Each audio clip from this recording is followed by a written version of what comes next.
Bonsoir à toutes et à tous, donc chronique numéro 137, et dans cette chronique je vais traiter de l'éthique et la société moderne.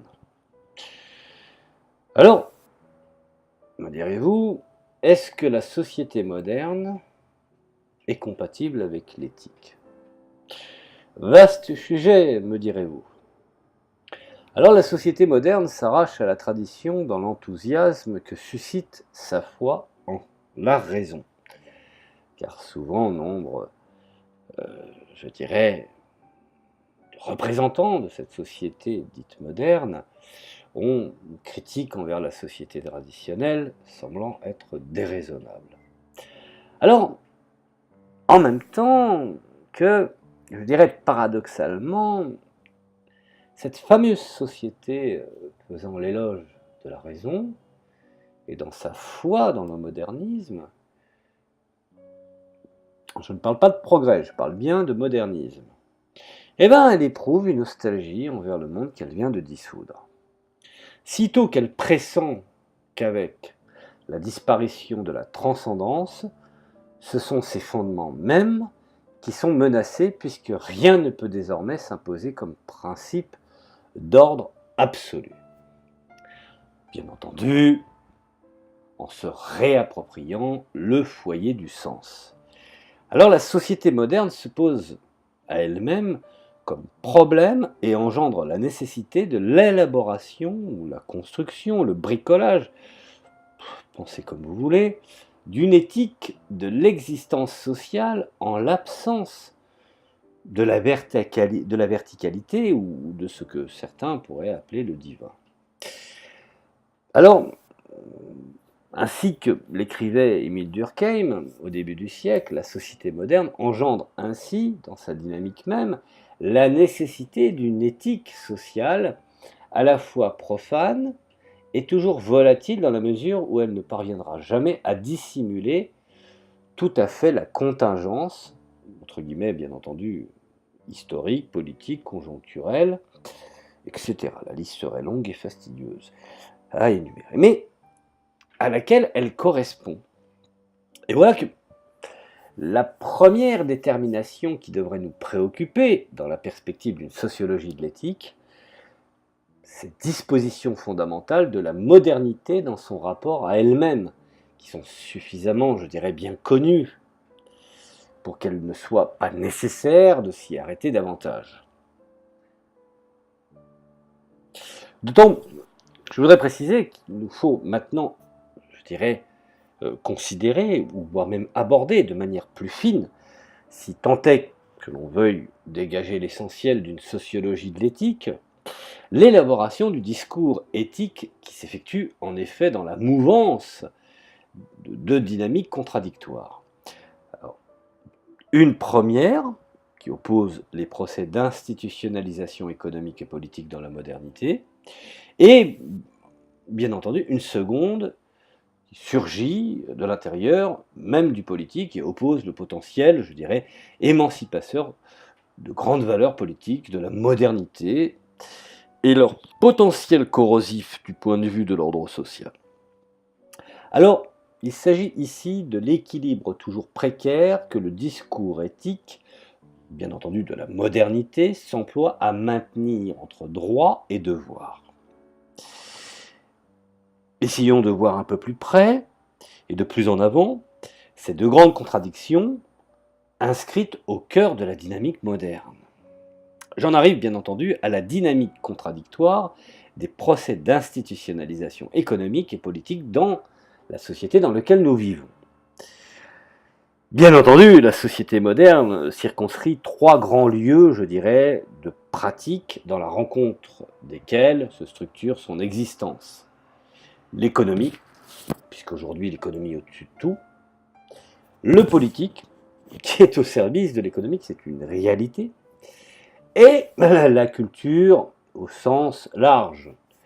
Bien entendu, dans la culture, j'emploie le terme de cultureux. Je m'expliquerai plus tard. Puisque il faut y inclure les discours identitaires, l'art de la quotidiennité des acteurs, Chacun de ces espaces s'inscrit sous un grand principe régulateur à partir duquel, je dirais, s'ordonne son fonctionnement sur le plan économique. Les lois du marché, abandonnées au plein déploiement de leur rationalité dans la société libérale, ou même encadrées dans le providentialisme, vont constituer ces principes élémentaires de régulation. Sorte de régulation, je dirais, indépendante ou autorégulation, dans la mesure, bien entendu, des acteurs potentiellement importants dans ce qu'on appelle le mode du mécanisme.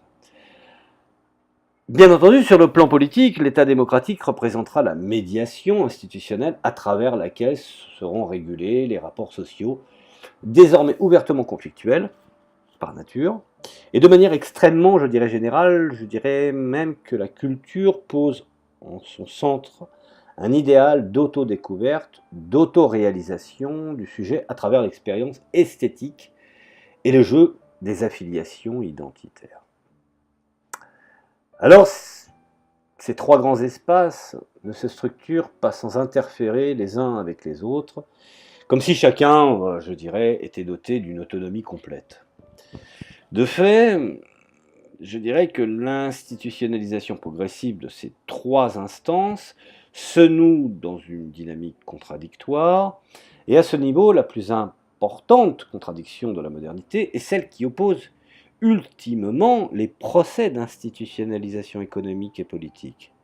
Et cette question a été largement débattue en sciences sociales sous diverses formes, que ce soit Hannah Arendt ou Karl Polanyi, en passant par Jürgen Habermas, au sein, je dirais, du politisme américain, par Samuel Bolz ou Herbert Ginty, on a, je dirais, reconnu cette tendance contradictoire en vertu de laquelle l'extension continue de la marchandisation, qui contribue, par exemple, chez Hannah Arendt, la dissolution du politique. Chez Habermas, à celle des deux mondes vécus.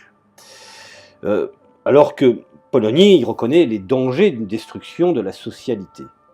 Le dénominateur commun de ces thèses, bien que en substance tout à fait différente, réside dans ce constat selon lequel la rationalité économique tend à dissoudre la société en tant que communauté historique, en tant qu'être ensemble, lieu de socialité, ou encore comme univers de relations intersubjectifs au sein duquel se définissent, je dirais, les contenus identitaires et éthiques de l'existence sociale.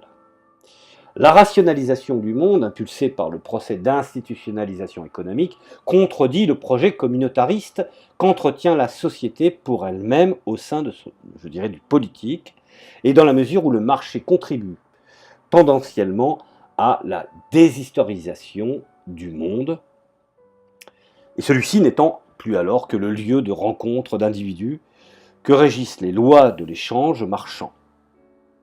Je vous invite à lire Jacques Attali là-dessus, sur finalement les pays ne seraient plus que des hôtels où le seul passeport que pourrait avoir l'individu, ce serait celui de marchand. Alors, dans la dynamique de cette contradiction, on peut dire que la société moderne va chercher à survivre comme projet politique et éthique en résistant, je dirais, aux effets dissolvants de la rationalisation engendrés par le procès d'institutionnalisation économique.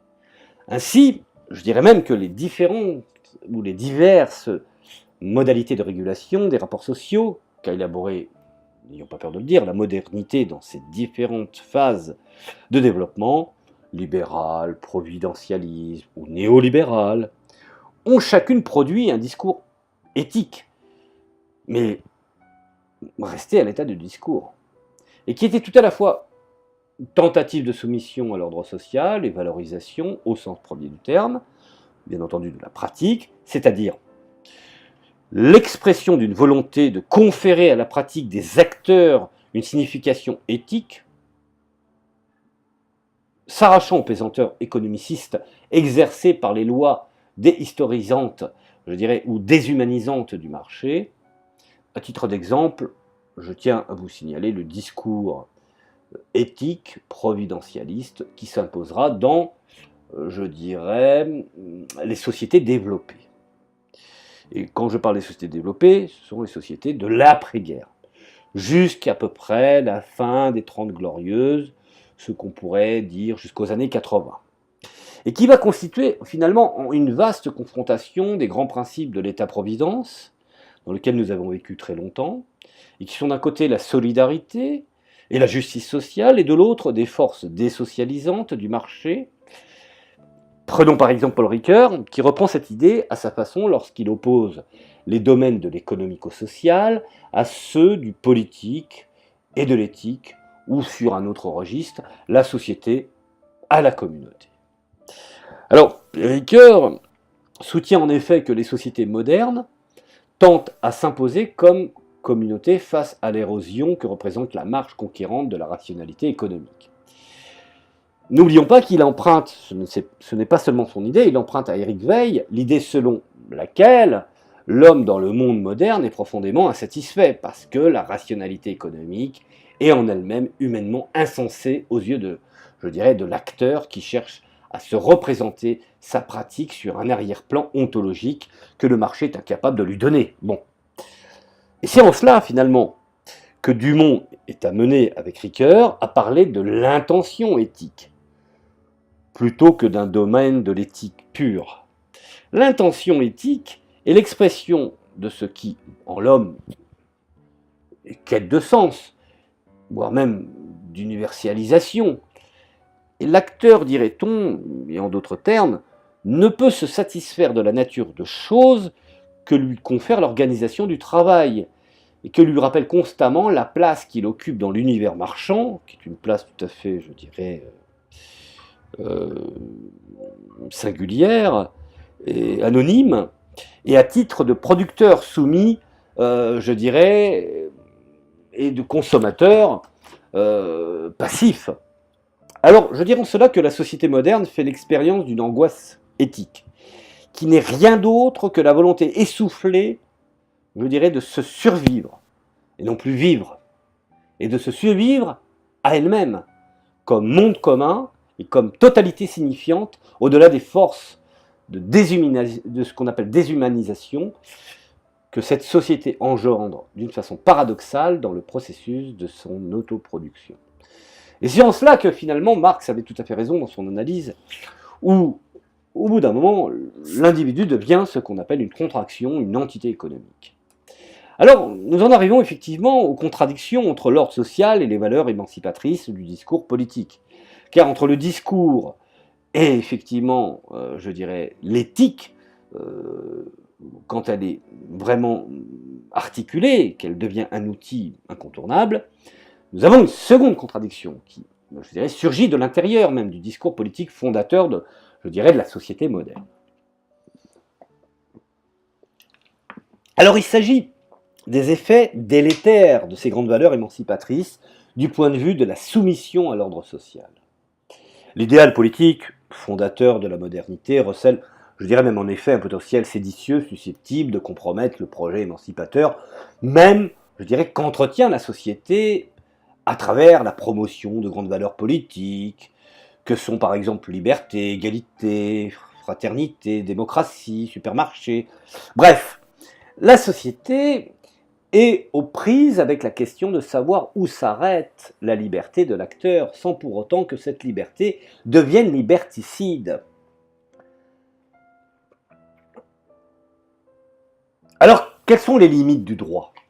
Jusqu'où l'on devra reconnaître l'égalité des chances et la participation démocratique, ce que l'on pourrait définir comme l'extension du droit de vote ou d'association par exemple. Et de nombreux auteurs, aujourd'hui, ont souligné ces propensions ultimement contradictoires dans la modernité, propensions qui consistent à conférer à l'acteur social le double statut d'individu et du sujet, bien entendu de prolétaires exploités, mais aussi de citoyens détenteurs de droits, et dont je dirais, la dynamique contradictoire qu'enclenche cette double position de l'acteur fait en sorte qu'éventuellement le citoyen invoquant la démocratie et la liberté doublera le prolétaire en revendiquant ses droits, qui est le droit de grève par exemple. De même, l'homo economicus, cher à Ezra Punt, l'entité économique, assoiffé de réussite, finira par occulter le sujet bâtisseur de la cité, qu'il est aussi, ne l'oublions pas. Ce sujet capable d'un certain renoncement à ses appétits individualistes, égoïstes et ultra-consuméristes en vue du bien commun. C'est là le caractère paradoxal des grandes valeurs politiques émancipatrices de la modernité. Et qu'en même temps qu'elle représente un acquis de civilisation, elle recèle les conditions de l'autodestruction. Elle porte à la fois en son sein ce qu'on appelle la construction et la destruction. Vous savez, c'est ce que disait également Machiavel. Il disait « Le conservatisme, c'est conserver tout, même ce qu'il y a de mauvais. Et la révolution, c'est de détruire tout, même ce qu'il y a de bon. »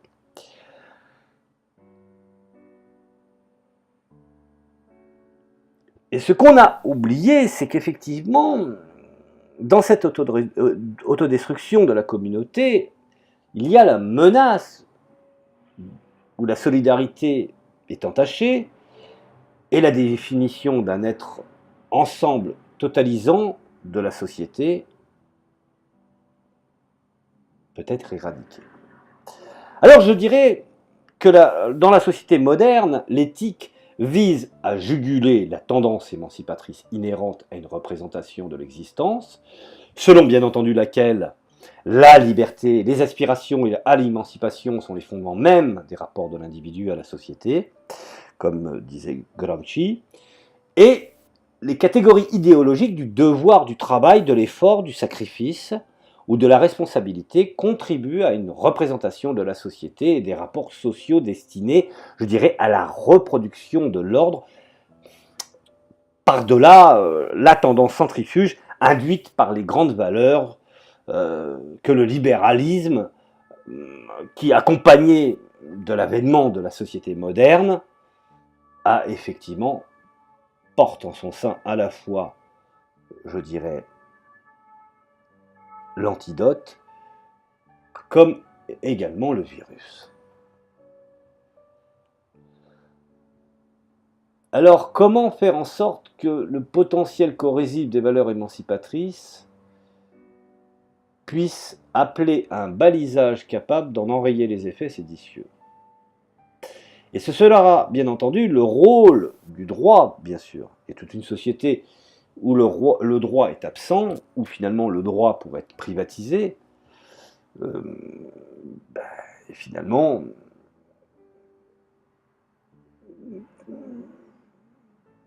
cela aura des conséquences aussi sur la portée normative, sur la notion même de l'éthique.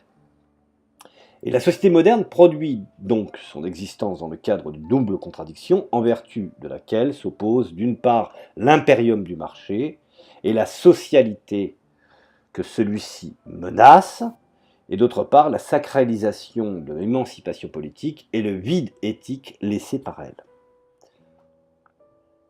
Alors la nécessité de la production d'un discours éthique renvoie donc d'une part à l'idéal communautaire, pour ne pas parler communiste, que la société moderne se refuse, bien entendu, à abandonner par trop d'évolution, ayant conscience qu'ils ont perdu énormément dans le cadre, je dirais, de la solidarité. De surplus, face à des forces déshistorisantes, engendrées par le procès d'institutionnalisation économique, et découle d'autre part de cette volonté inquiète de maintenir un discours d'ordre dans un monde mu, je dirais dorénavant, par la dynamique potentiellement aéthique, privatisme de l'éthique, de la promotion, tous azimuts, de l'émancipation politique. Alors à partir de l'éthique sociale, qui peut se donner comme objet sociologique, parce qu'elle est posée comme résultat des contradictions intrinsèques, je dirais, à l'existence sociale de la société moderne. Mais il me faut maintenant m'empresser de préciser que les effets de cette dynamique sur la production du discours éthique ne deviennent pleinement intelligibles que si l'on situe l'analyse de cette dynamique au centre des processus contradictoires de cette institutionnalisation de la société, à partir desquels on pourra maintenant appréhender, je dirais, les différentes transformations du discours éthique. Car tout commence par un discours. Car toute parole qui ne se concrétise pas par un acte est forcément stérile. Ainsi, même par exemple, pour quelle raison le discours éthique providentialiste qui s'affirme dans l'après-guerre et dans le cadre régulateur de l'État-providence abandonne-t-il les valeurs libérales éminemment disciplinaires que sont le travail et le sacrifice? Certains nous ont fait avaler qu'effectivement tout cela était produit d'une conception libérale de la chose, en oubliant que plus de libéralisme allait planter au pilori, effectivement, des valeurs de l'État-providence. Alors que même la disciplinarisation et la soumission à l'ordre demeurent évidemment nécessaires. Et pourtant, trop de libéralisme tue la discipline, car le marché devient anarchique et permettre aux plus forts de pouvoir dominer. Ou encore, je dirais, pour quelle raison le discours évidemment nécessaire, ou encore pour quelle raison le discours dévalué dans le discours éthique providentialiste antérieur, dont certains libéraux aujourd'hui se font fort de regretter, ou ce phénomène ne tient-il pas au désengagement de l'État dans le domaine social, ou ne renvoie-t-il pas, je dirais, à l'épuisement de la valeur éthique, de la solidarité, après que celle-ci eût été vidée de ses aspects émancipateurs, décontenancée de son sens, pour ne revêtir qu'un sens technocratique et gestionnaire? Alors ces questions, je dirais, et de nombreuses autres, appellent une analyse fine des discours éthiques tels que les ont façonnés les différentes modalités de la régulation des rapports sociaux dans l'histoire de la société moderne. Voilà, je vous remercie de m'avoir écouté et je vous dis à la prochaine chronique.